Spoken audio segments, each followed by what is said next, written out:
Bonjour tout le monde, Sean Clément ici au Royal Québec. On a vu un fabuleux tournoi aujourd'hui avec la Case Pop, au placement des jardins, je devrais dire. Puis on avait tous nos instruments sur le trou numéro 8, puis on a montré à plein de gens comment couper de l'herbe, puis comment avoir bien du fun. On a eu du succès phénoménal. Aujourd'hui, je vais vous montrer une de nos analogies. C'est la saison du football.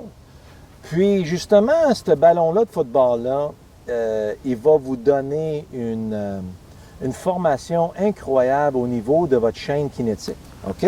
Alors, on avait parlé justement comment le coude guide la chaîne kinétique. Alors, quand je vais lancer un football, le cerveau s'en va chercher le sol.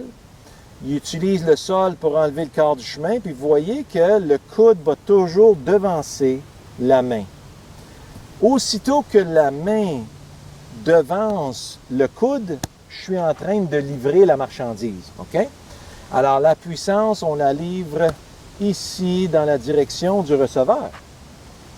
Alors, si ma main dépasse le coude avant, bien là, je suis en train de spiker mon football quand j'ai fait mon touchdown. Alors, ça, c'est quelqu'un qui frappe la balle, puis ça, c'est quelqu'un qui livre vers la cible. Alors donc, si on inverse ça et on met ça en dessous pour le golf, vous voyez comment mon coude est devant moi? Si je veux envoyer mon football par là, vous voyez comment mon coude est encore en position idéale pour passer devant la main. Il faut que le coude passe devant la main pour que je puisse livrer mon football par là. Si mon coude se fait dépasser par la main, mais le football, il s'en vient pas à bonne place. Je m'en vais par là, je m'en vais chercher le sol, j'utilise le sol pour m'enlever du chemin pour que je puisse livrer mon football dans cette direction-là. Alors, c'est exactement comme vous vous souvenez de l'épée. Si je veux couper à travers mon bambou qui est devant moi ici, bien, je ne ferai pas ça. Il faut absolument que le coude passe avant la main, qui passe avant l'épée, qui passe avant le bout de l'épée. Donc, à travers. Alors, un bel exercice, c'est on se place ici, j'ai mon football devant moi, puis je vais tout simplement lancer des footballs tout doucement dans la direction de ma cible. Alors, mettons, je vais juste en passer un par-dessus la caméra ici. Par-dessus. Alors, vous voyez comment je devais clairer pour être capable d'envoyer mon football dans cette direction-là. Donc, on s'installe avec une balle. Puis, ce qu'on recherche, si je vais dans la direction, j'ai l'ombrage ici de mon GC Quad, je m'installe, puis je veux sentir que j'ai de la place pour mes deux coudes devant moi. Dans mon backswing, je veux sentir que j'ai de la place pour mon coude droit. J'ai encore de la place. Alors, j'ai la liberté de mouvement. Si je suis trop loin, ça va mal, là.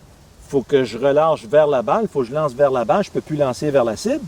Puis si je suis trop proche, mais je n'ai pas de place. Alors, pour tous ceux qui ont tendance à shinker la balle, bien, ça prend de la place pour vos coudes devant vous. Alors, je m'installe. J'ai la place pour mes coudes. Puis je veux sentir que j'ai de la place pour mes coudes tout le long de mon swing. Je m'installe. Là, je vais couper à travers la tige du pissenlit dans la direction de l'ombrage de l'unité. Alors, reste en avant. Merveilleux. Eh, baptême, ça, c'était le fun. Alors, si je regarde, on va prendre une petite photo ici de ma flight de balle.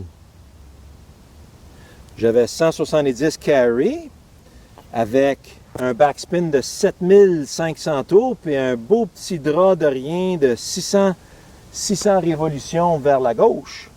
Alors, il y a dans le livre de Hogan, vous allez voir une belle image où est-ce qu'il enveloppe ses deux bras avec un bandage élastique. Vous voyez comment mes coudes pointent vers le ciel? Et non pas en pointant vers la cible, c'est vers le ciel. Alors si je fais ça, puis dans mon backswing, mon coude, il s'effondre dans mon downswing. Regardez, je n'ai pas de place pour. Alors, si je n'ai pas de place pour le coude, bien, il va falloir que je perde mon leg plus de bonheur. Alors, je n'ai pas accès à la balle. Alors, si mon coude, il tombe en arrière de moi, je n'ai pas accès à la balle, puis vous voyez qu'est-ce qui va arriver. Je dois relâcher de bonheur pour aller chercher la balle. Mais si le coude, il reste devant moi, vous voyez comment mes mains arrivent bien en avant. Là, je peux collecter ma balle d'ici, puis relâcher ma balle en direction de la cible. Ça fait toute la différence au monde.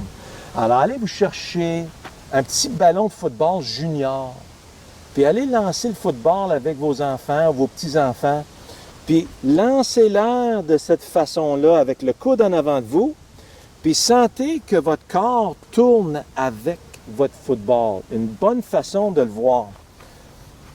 J'installe mes bras devant moi. Je ressens que mes coudes sont juste en dessous de mes pectoraux. OK? Alors, je m'installe. Juste en dessous de mes pectoraux. En dessous des pectoraux. En dessous des pectoraux. Là, je peux m'en aller vers la cible. C'est en dessous du pectoral. Et là, je peux relâcher dans la direction de la cible. Alors, j'ai toujours de la place devant moi. Ça reste devant moi. Et ça reste devant moi. Très belle frappe de balle. Un autre 170 verges. Bien frappé. Un beau petit fade sur celle-là. Puis le contact avec le divot est très, comme on dirait en anglais, crisp. Alors, c'est croustillant. Il y a une belle attaque dedans. Puis c'est très, très clair, c'est sec. Alors, une dernière fois, le football reste en avant, passe à travers ma tige de pissenlit, et voilà. Une petite légèrement mince, 168. Alors, j'espère que vous avez aimé notre petit épisode avec le ballon de football. Et pratiquez un petit peu. Lancez-le de cette façon-là. Soyez conscient que le coude, il va toujours vers l'avant. Puis, là, vous allez être capable de brancher ça dans votre swing de golf pour vous donner un peu plus de meilleur timing, puis pas rester pogné en arrière de vous. Surtout si vous avez tendance à pousser beaucoup la balle, si vous avez de la misère à faire des fades, puis où vos draps ils sont trop accentués. Ça, d'habitude, c'est quand le bras il reste pogné en arrière de vous, puis on revient trop de l'intérieur. On a tendance à gratter un petit peu. OK? Alors, à la prochaine!